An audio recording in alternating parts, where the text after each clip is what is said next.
everyone, welcome back to Lise Loves Paper, and I'm here today with a process video for an art journal page. So what I was showing you there was I got this box of washi tape circle stickers from Temu, and they come in two different sizes, and I had decided to do this page in my journal because it had the green paint from a previous journal page on the top, and I wanted to kind of work with that. I could always cover it up, but I figured I'd try and have a challenge here. So what I'm doing is I'm going through and picking out pages of stickers that would coordinate with that green so it doesn't stick out quite so much. I was showing you that I'm using that Elmer's Craft Bond glue because we don't trust washi. I could not trust that it would permanently stay on there, and so I'm gluing everything on there. Now, I do not make you watch this entire gluing process. It takes forever for me to go through all of those. We do have a little bit of it in here though, so while I am picking and gluing, you can tell that they were a little difficult to get off of the page because my nails are pretty short right now. But what I do to try and make it look random is I just kind of don't think too hard about it when I put things down, because I think that that's a recipe for making it look too contrived. I also try and make sure that some are off of the edge, make sure that some are close to the center, and that some are overlapping, different amounts as well. I also try and make sure that things don't get too lined up. I think I told you I had like 2 things I do, and I listed off like 5. But you don't want things too lined up because then it looks, our eyes look for patterns like straight lines and stuff. So I always try and make sure that things don't really form like straight lines and boxes and stuff. So we're gonna movie magic you forward. Look at all those dots. I did bring you back for the fun part of chopping off all the edges. I am assuming that I'm not the only one who finds that oddly satisfying, so here you go. I love that part. So after we cut those off, what are we gonna do next? I decided we were going to add paint. So I'm cutting this in half so I can put them behind so we hopefully don't spread paint on the rest of the pages. I'm showing you there I had some white acrylic paint and then some navy and teal from Dina Wagley, I think so. And I had 2 brush sizes. They're both flat brushes. And I'm just kind of randomly splodging it on all over. Again, we're trying to go with random, and so I'm making sure some go off the edge, top, bottom, left, and right. I was getting a little bit too much in my head and making things a little too even at some points. When I go in with a littler brush, you'll see, though, I just kind of glob it on and go for it. I am only just using a baby wipe to wipe off my brush in between these, and if in case you're wondering, that white thing to the right that I globbed the paint on is a Tri Art palette. You can find them on Amazon. I'll try and link one below for you if I remember, but it's great because it's made for things like acrylic paint. Once I let it dry, I can just peel it off or scrape it off. So here I am with the smaller brush now, going in the same order of the white, then the navy, and then the teal color. And again, I'm trying to make sure that I just put it on randomly. I'm not thinking too hard about it. And yes, I am covering up a lot of the dots. And in the end, you don't really see them, so I'm not sure it was worth it. But they do peek through a little bit. You can be the judge there. But because I'm not actually like rinsing my brush in between, some of them have more than one color in them. And I like that detail. I love the brush strokes. I let some be a little more globby and some be a little more thin. And what you're not seeing in between is I did dry my layers here. Now I'm getting out my matte gel medium and these things. So I decided it was looking too like regular. It needed some like, I don't know, wildness. And so I got these out, and these I had made, and they are basically tissue paper, and I took acrylic ink. And this one right here, the black one, I just took the acrylic ink and a paintbrush, and I did what they call asemic writing. So it kind of mimics writing, but there are no actual letters or words. I really like the look of it, and I think it brings a much needed like wildness to this page that was lacking.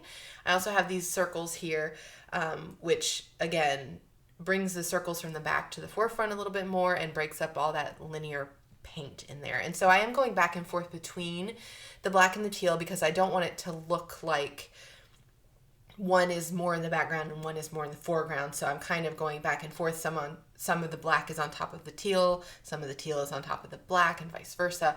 So I'm just kind of auditioning it around there. I was being lazy since it does have squared off edges in a lot of places. I was placing those squared off edges in the corners. You'll see I do it right here.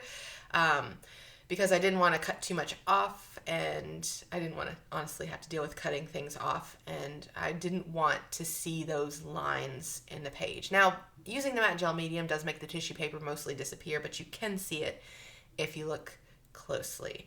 So I really like what this adds to the page. It kind of it gave it what it was missing, but still after that it's like, well, what do I do next? So I pulled out my Frankie magazine. This is a magazine from Australia. I did buy it on Amazon for way too much money, and I found this girl. I really liked her look, and I thought that she would really pop her colors. I was so mad I got paint on it. Luckily it wasn't on the part that I was going to use, so I just wiped it off so I wouldn't get it anywhere else. And I'm going to fussy cut her out. I personally love fussy cutting. I actually have a file of images that I keep next to myself on the couch. So in the evenings when I'm watching something, I can fussy cut to my heart's content. And I really take pride in getting close to the edge and not leaving anything extra. But you do you. If you like it messy, if you want a border, if you don't even want to fussy cut at all, that's fine. But I really wanted her to look like she was sitting on the page. And you'll see that I get to the point. I knew I wasn't going to include her feet. So here I don't bother. I was going to go ahead and place her on there and see how much I needed to continue cutting out. So that's what I'm doing here. I thought maybe on the right originally, but I like her better here on the left. I knew she was going to go across the fold, so I went ahead and folded it. And here I am kind of making tiny cuts so I know where I was going to stop. So I didn't need to cut past there. In the end, I end up putting her a little lower, so it doesn't matter. I cut a little farther than I need. Here I am getting out my fingertip craft knife. I love this thing. I can also link that below if I can find it. And I'm cutting on a We Are Memory Keepers little craft mat. It's actually magnetic, which is why that ruler is on there. I'm just using it because it was close at hand right beside me. And I do this. You don't have to do this. I could have left all that inside in there. I just like the way it looks. I like her sitting on top of the art and the art showing through behind. Then she feels more part of the page rather than just kind of plopped on top. So that's what I'm doing here. Just some finishing touches. And you'll see, like, I did not finish cutting down there. I just kind of folded them behind. And in the end, they'll get cut off, so it doesn't really matter. I really, really enjoy doing this kind of thing. Let me know, are you team fussy cutting or team fussy cussing, as Vicky Boutin would say?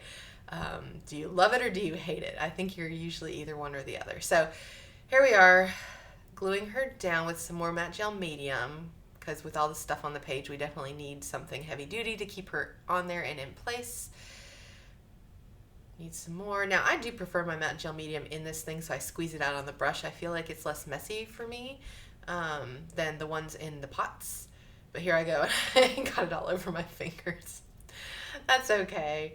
Not a big deal. And now I'm putting some on top of her just to seal her in place. I had a hard time getting that front leg to stick, but whatever. It's fine. And then, what am I doing? I think I dried her off at that point because the matte gel medium does get the page pretty wet again. And now I need some words. So this was the title of that photo shoot. It's called Life's a Circus. I think because the person who designed these clothes did it to make them look circusy. I don't know. But I liked the phrase. I liked that it brought the color across. And I tore it out because I didn't want it to be perfect. And then I was looking at this. Here I go. More satisfying cutting off of the edges. I was mostly procrastinating, though, because she wasn't standing out like I wanted her to, and I knew I was going to outline her or something. I actually, off camera, auditioned a whole bunch of stuff, like my white Poscas and different Posca colors, and I tried to find my Stabilo pencils, but I couldn't find them, so I pulled out my Woodies. If you've never used the Woodies, they're such great fun. They're like giant crayons. They are water-soluble, so I could have, taken a brush with water on it to this to kind of soften it out. Here I am sharpening it, but for now I'm using it to give her a big chunky outline. and it was great fun. It is a little bit messy, but it's intentionally messy. And I'm a little irritated at how I worked in this, I want to call it a crack. It's not a crack. The spine, the gutter. I realized she's not standing out enough, so I'm going over it and making it a bit thicker. And I'm smarter this time when I go in the gutter, and I actually use a piece of paper. You'll see it here to cover it so I don't get it on the opposite page. Look at me go. You'll still see it from the first time, but I was glad to not add to it this time. Now doing the other side. We are almost done here. This one didn't take too long altogether. I did it across a couple days, but altogether it took about 45 minutes or so.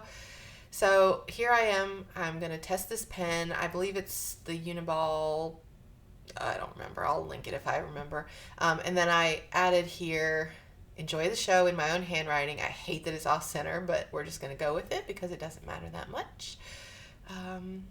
And that's the finished page. I'm trying to remember to show you guys nice and slow and up close. So I hope you enjoy these close-up shots so you can see the details. I love how messy she is with the messy outline. I like how she stands out and her pose. She's very intense. But that's it. I hope you get to try something fun in your art journal soon. Have a wonderful day. Enjoy your circusy life if yours is anything like mine, and see you later. Bye.